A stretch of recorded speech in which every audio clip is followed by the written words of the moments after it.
Hello friends, आज मैं आपके सामने एक छोटा सा टॉपिक लेकर आया हूँ। ये बहुत ज़्यादा इंटरेस्टिंग टॉपिक है और कॉमन सेंस वाला टॉपिक है। ठीक है, तो वन बाय वन हम ऐसा करेंगे। अब जैसा भी है ना, मतलब कि मैं आपको हर टॉपिक्स हो गया, हर चैप्टर्स हो गया, उसके अंदर से जो भी छोटे छोटे पॉइंट्स हैं, छोटे छोटे शॉर्ट नोट्स होंगे, वो भी मैं आपको करवा दूँगा, जिससे कि आपको एटलीस्ट पेपर में सारी चीज़ों की नॉलेज होनी चाहिए। पेपर आपको पता है स्टडी मटेरियल्स के अंदर से ही आएगा, इससे बाहर तो जाएगा नहीं।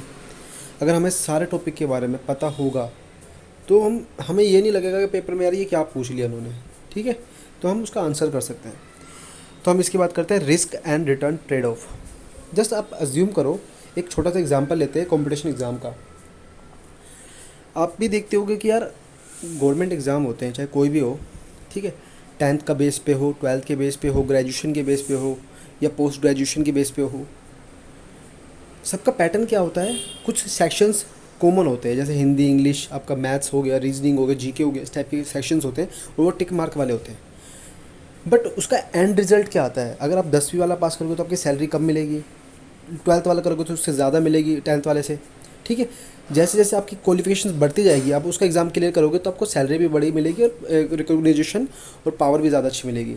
ठीक है, वैसे ही इसके अंदर भी है। इसका मतलब क्या है कि आप ज़्यादा जब रिस्क लोगे तो आपकी उम्मीद क्या होगी? रिटर्न भी ज़्यादा हो।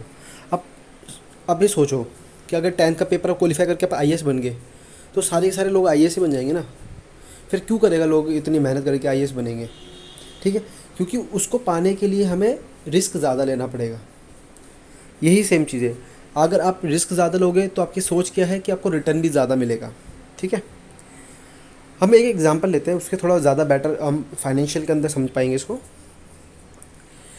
देखो मैंने क्या बोला, एक्सपेक्टेड अर्निंग्स या are equal to the cash flows.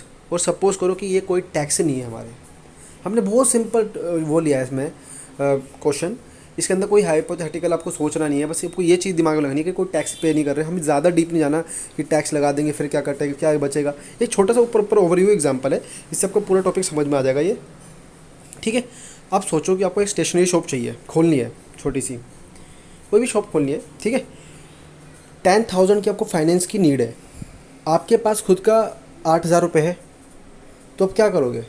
आपको 2,000 रुपये उधार लेने पड़ेंगे। आपने 2,000 रुपये उधार लिया। सपोज़ करो वो 2,000 रुपये जो अपने उधार लिए हैं वो 5% के इंटरेस्ट के ऊपर है। डैट मीन्स कि आपको 1 साल बाद 100 रुपये देने होंगे। ठीक है, इंटरेस्ट के रूप में। ये आपका फाइनेंशियल नीड थी। अब ऑपरेशन, फाइनेंस का मतलब मुझे क्या पैसे की रिक्वायरमेंट थी वो मैंने ले लिया। ऑपरेशन इन द सेंस अब मेरा रियलिटी में कितना पैसा लग रहा है। अब सपोज़ करो कि भाई मेरा खर्चा कितना का है साल में, 10,000 रुपये का, और मेरे को सेल कितनी की हुई? 11,000 रुपये की। इसका मतलब क्या है कि मुझे 1,000 रुपये का प्रॉफिट हुआ। अब जो ये 1,000 रुपये का प्रॉफिट है, आप खुद सपोज़ करो 1,000 रुपये का प्रॉफिट है, लेकिन मुझे 100 रुपये तो इंटरेस्ट देना है, तो मेरा एक्चुअल प्रॉफिट कितना हो गया? 900 रुपये। अब इस 10,000 रुपये को मैं फिर इन्वेस्ट कर दूंगा।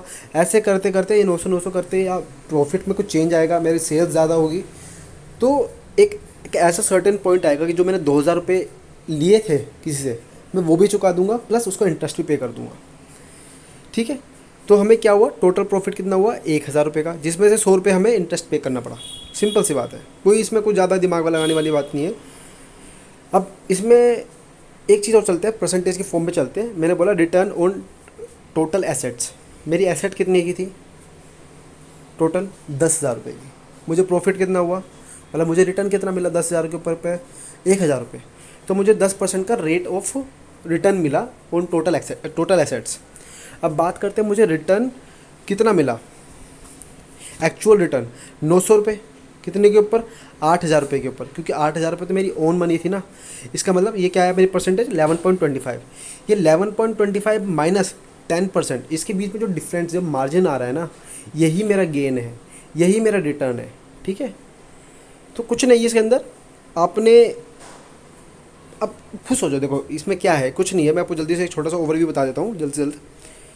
अपने को फाइनेंस की नीड थी, 10,000 रुपये चाहिए थे। ठीक है, आपके पास 8,000 रुपये, सपोज करो, चलो ये नहीं करा, 8,000 रुपये है आपके पास, 8,000 रुपये आपके पास है। 2,000 रुपये आपने कैसे उधार लिए? 5% के इंटरेस्ट पे। आप ऑपरेशन करते हो, आपने 10,000 रुपये लगा दिया पूरे साल में, आपको 11,000 रुपये की सेल होती है। 1,000 रुपये जो बचा आपका वो प्रॉफिट है।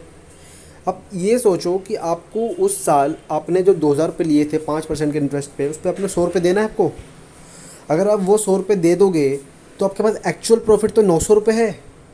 यही कह रहा है कि आपको ये जो मिला है ना रिटर्न, जो आपने रिस्क लिया है 2,000 रुपये लेने का, और आपको जो साल में क्या मिला है 900 रुपये, ये आपको रिटर्न मिला है उसके लिए। अब जितना बड़ा रिस्क लोगे उतना ही बड़ा रिटर्न होगा। और एटलीस्ट बंदा यही सोचता है कि ये नहीं कि यार आपने कुछ ज़्यादा बड़ा रिस्क ले लिया, उसमें कोई रिटर्न मिल नहीं रहा, फिर आप बेवकूफ़ हो। हर बंदा यही सोचता है कि अगर मैं ज़्यादा से ज़्यादा रिटर्न लूँगा, रिस्क लूँगा, तो मुझे उतना ही उसके इक्विवेलेंट रिटर्न मिलना चाहिए। ठीक है, तो एक छोटा सा टॉपिक था, ज़्यादा बड़ा टॉपिक नहीं है। आप इस एग्जांपल को देखोगे एक बार, 2-3 बार देखोगे, आई थिंक कोई ज़रूरत नहीं है उसके बाद समझाने की। ठीक है, ये पेपर में शॉर्ट नोट में आ सकता है, तो please have a nice day. मैं कोशिश करूँगा वीडियो रेगुलर बेसिस पे लाऊँगा अब। ठीक है।